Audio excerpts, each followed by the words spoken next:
Yeah, that is the question. How soon could IT be ready to play? And really, at what level will he return? Our NBA insider, Adrian Wojnarowski, joining us now. Adrian, the trade, the Cavs, the Celtics, it's still not finalized. Where do we stand with this at this point? There's a standoff right now between Cleveland and Boston.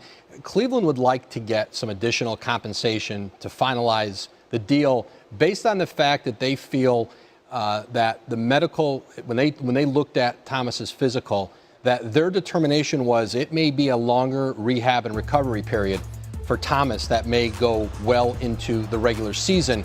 A differing view than Boston had, and they want Boston to compensate them for that. Well, here's the deal, though, Adrian, because this deal was a big deal when it happened, blockbuster deal. Danny Ainge came out right after. There's been so much response to it. Both of these players feel like they're on the move.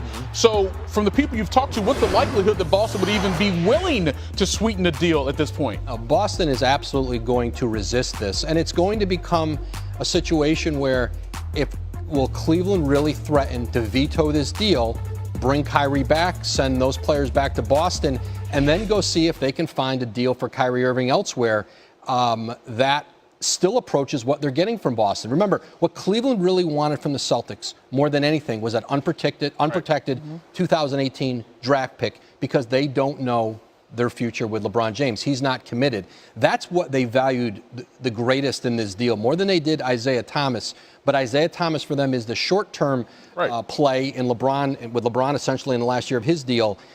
They want him on the court as much as they can have him this year, but there's a lot to lose for both teams if they have to take these players back and still find a deal elsewhere, that still gets them what they're getting in its current form. Woj, if this is inevitable that they have to come to a decision one way or the other, whether players go back to where they started, what is the big holdup in getting this determined? Well, really the two teams starting to communicate about what Cleveland wants, what Boston's willing to do. There hasn't been a lot of communication, really very little over the weekend. Thursday is a day that essentially they need to have a decision with the league about the players passing Thomas in the physical or rejecting it and sending this deal backwards. But there's a lot of urgency for both organizations to find a resolution.